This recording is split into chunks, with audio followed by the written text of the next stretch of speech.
Après la pub, nous revoici sur ces plateaux, deux invités de la même famille politique sur ces plateaux. Pascal Cavarios, député national, élu de la province orientale, précisément à Bunia. Bienvenue. Merci. Merci d'avoir répondu à notre invitation. Ça fait longtemps, vous êtes disparu plus de... C'est vrai, ça fait longtemps. Ça fait longtemps. Alors, vous êtes accompagné par M. Papi Tamba, lui, politologue, également membre du PPRD. Bienvenue. Merci, M. Mathieu. En tout cas, un sujet qui fait la une, la sous-région des Grands Lacs, pas de dialogues nationaux, pas d'épée. Pourquoi cette question? Alors, je vais vous lire ici la déclaration du président tanzanien, Jakaya Kikwete, qui dit ceci exactement. Il exhorte la RD Congo, les Rwanda et l'Ouganda à négocier avec leurs rebelles pour restaurer la paix dans la région des Grands Lacs.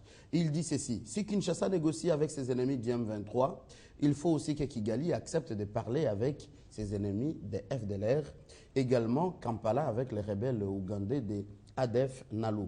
Pas de paix durable sans négociation globale, une matière qui nous donne l'occasion de poser beaucoup de questions à nos invités. Alors, ma première question, est-ce que le président tanzanien a raison? Est-ce qu'il a circonscrit les problèmes globalement pour parler avec précision que sans les vraies négociations en interne dans ces trois pays, il n'y a pas de paix, Papi Tamba? Monsieur Mathieu, je comprends aujourd'hui que c'est lui qui a évoqué l'idée ou qui était le précurseur de l'adage qu'on ne peut pas être jugé parti.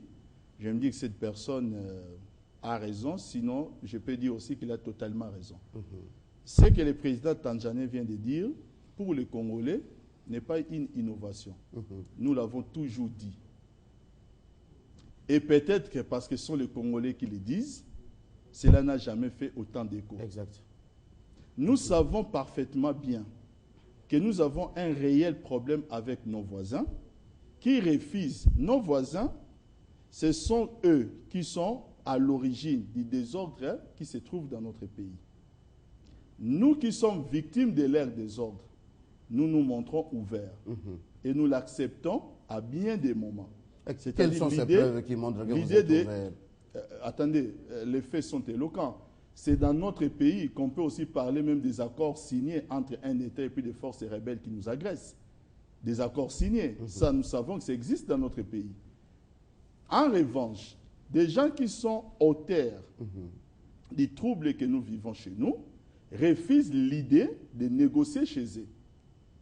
Et ils veulent nous faire des leçons de morale. Et plusieurs fois, nous avons dit, en nous basant de l'histoire, des faits, par exemple, vous savez, un pays qui a connu des génocides en moins de 50 ans, juste parce qu'on a des ethnies qui ne s'entendent pas, et qu'un autre État vit plutôt les effets collatéraux de ces génocides-là, je pense que ça devait interpeller la communauté internationale, qui peut-être a été flouée. J'aimerais vous poser cette deuxième question, avant encore M. Cavarios. Est-ce que ce n'est pas la force des dirigeants qui disent, qui déclarent, j'ai suivi la ministre rwandaise des Affaires étrangères, que son pays ne négociera jamais avec les criminels? Et ce n'est pas le cas aussi pour la RDC, mais la RDC s'est laissée parler avec des gens qui ont violé dans la partie Est. Non, ce n'est pas que la RDC a laissé parler. Non, je suis en train de vous dire ceci, que notre pays subit des effets collatéraux. Et nous sommes à la recherche de la paix par rapport à ce qui se passe chez nous. Et plusieurs fois, nous avons dit que pendant que nous balayons chez nous, nous avons demandé aux voisins de balayer chez eux. Parce que c'est nous qui le disions. C'est pourquoi je vous dis peut-être qu'on ne peut pas être jugé parti. Cela n'a pas fait autant d'écho. Comme aujourd'hui, la ministre rwandaise des Affaires étrangères, elle est dans son rôle. Elle peut dire ce qu'elle veut, parce que dire l'inverse, ça nous étonnerait. Mais dis-moi qu'il y ait un autre président de la région qui en parle. Nous savons que ça va créer de nouvelles données sur le plan international. Donc aujourd'hui, nous sommes dans cette dynamique. Et moi, je dirais tout simplement que nous sommes dans la bonne direction pour que la voix de la RDC soit de plus en plus entendue. D'accord. À chaque pays a ses rebelles titrés, médias en ligne. Est-ce qu'il faut ces dialogues en interne pour qu'il y ait la paix dans la sous-région des Grands Lacs? Vous êtes d'avis avec Jakaya Kikwete? Moi, ce que je veux dire peut-être, messieurs les journalistes, c'est de savoir que nous avons déjà fait le premier pas. Nous avons été à Kampala.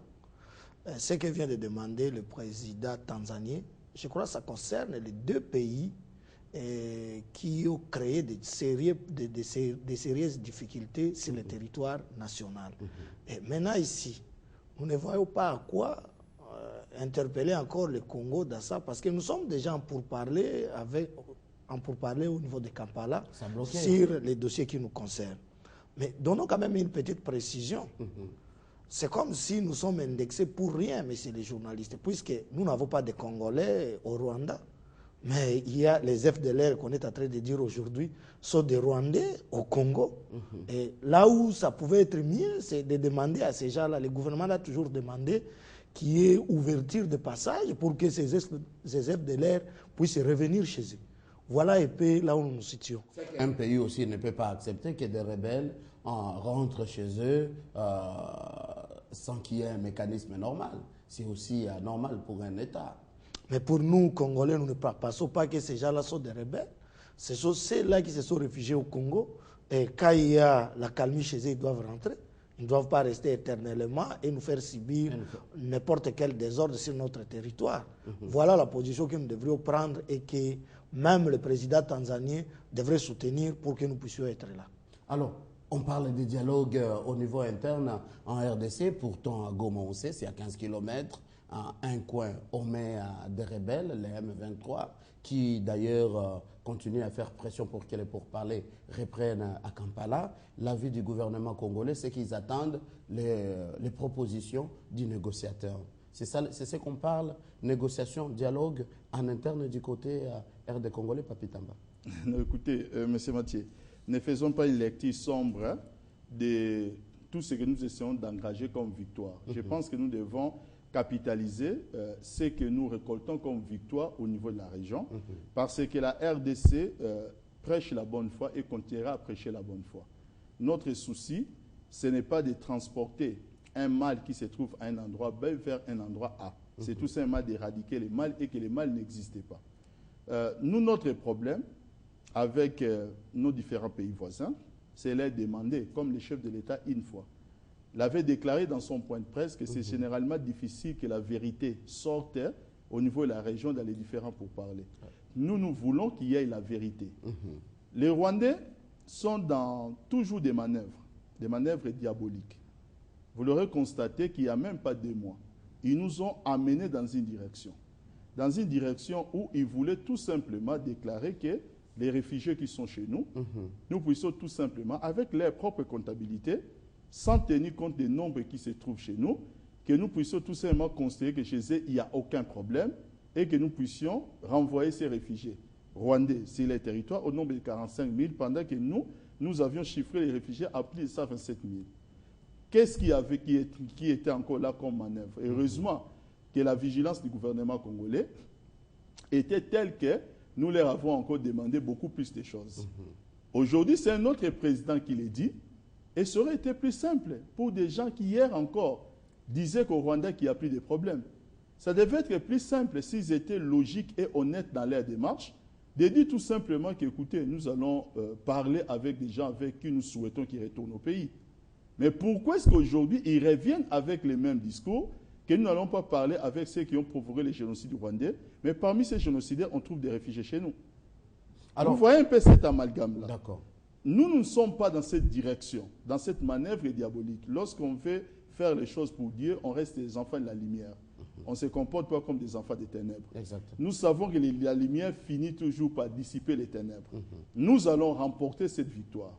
Qu'il plaise au président Kagame ou à Madame la ministre ou pas, nous savons que les Rwandais finira un jour par comprendre que les problèmes qu'ils ont exportés chez nous, ils doivent tout simplement les récupérer chez eux pour trouver leurs solutions en interne. Alors, analysons un peu la déclaration du président tanzanien. Quand c'est son pays qui a le général qui va coordonner les actions de la force à la brigade spéciale et qui parle déjà d'une solution qui serait plus politique. Et ce n'est pas déjà dire en avance que la solution n'est pas militaire, comme l'espèrent les Congolais. On attend la brigade spéciale comme le Messie qui doit trancher les problèmes. Non, je crois, messieurs les journalistes, quand nous analysons l'état actuel de notre pays, agressé maintes fois, et que nous sommes arrivés à un niveau où nous sommes passés même par Addis Abeba, où on doit se référer à l'accord cadre. Aujourd'hui, quand nous sommes en train d'attendre une force, donner une proposition politique n'est pas une mauvaise chose. C'est peut-être une façon d'éviter encore le pire qui peut se passer dans la région. Parce que nous n'avons plus besoin de voir les gens en train de mourir, en train de fuir. C'est ça ce qui ne nous intéresse pas. Cette solution serait le bienvenue. Mais il y a une chose que nous allons aussi nous dire à l'interne. Au lieu de remercier à l'interne, de remercier ceux qui se mettent au travail, mais il y a aussi des complices en interne. C'est pour cette raison il faut une concertation nationale. Mais ici, attention, messieurs les journalistes, nous ne sommes pas pour les improvisations, nous ne sommes pas pour la dépendance, nous sommes pour notre indépendance dans toutes les démarches que nous allons mener. Ce n'est pas quand il y a une autorité internationale qui passe, que de l'autre cas, on va s'agiter pour dire non, nous avons des mémos, nous avons ceci à déposer. Non, il y a des choses que nous allons traiter en interne qui ne concernent pas l'externe, qui ne concernent pas l'international. C'est là où moi je reste dans le camp de ceux qui pensent. Même cette concertation nationale doit être engagée, mais c'est pour justement parler de ce qui est en interne. Et nous devons, dans ce pourparlers, chercher en interne qui sont aussi complices de ce qui se passe à l'Est, de ce qui se passe dans nos pays voisins. Parce qu'aujourd'hui, loin de dire que nous sommes en train de tromper, du Parlement, nous avons vu déjà qui criait fort, mais aujourd'hui se retrouve dans l'autre cas. C'est à nous de traiter de tels dossiers aussi dans cette concertation. Qu'on ne passe pas seulement la concertation là, c'est juste quelque chose où l'avantage reste dans l'autre cas. Parce que nous avons aussi des questions certaines à poser à ceux qui disent non ça. Mais ce que moi je condamne, c'est l'indépendance qui nous manque. Parce que quand François Hollande sera au Congo, c'est là où il faut voir des gens qui vont se presser pour aller dire non, nous déposons ceci pour cette concertation. Quand c'est Bach Ki-moon qui va venir ici, nous avons notre mémo à déposer. Non. Ou peut-être vous ne les écoutez pas au niveau interne. Non, c'est pas vrai. Je crois hier, vous avez suivi l'interview qu'a réservé le président de l'Assemblée. Nous devons avancer. Si aujourd'hui on dit nous allons installer notre bureau de CENI, il faut encore donner des conditions. Il faut qu'on installe. Et si vous n'êtes pas organisé dans votre cas, est-ce que c'est à nous d'aller vous organiser dans votre cas? Je ne crois pas, monsieur le journaliste. Ah voilà, ça c'est un autre débat, sinon j'avais des questions à vous poser. Alors, un autre mot dans cette déclaration, l'appel à travailler ensemble.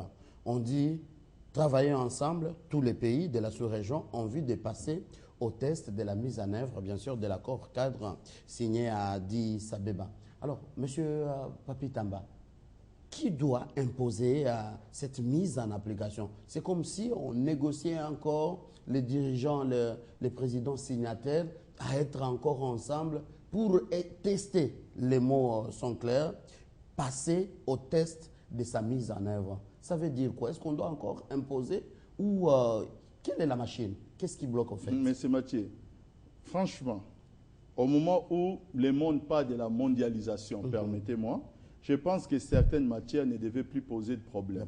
D'accord. Moi, je crois qu'aujourd'hui, la RDC comme État, je vous ai dit qu'il prêche la bonne foi, n'a aucun problème avec les États voisins. Pour preuve, il n'y a aucun militaire congolais au Rwanda ni en Ouganda pour déstabiliser le Rwanda et l'Ouganda. Aucun.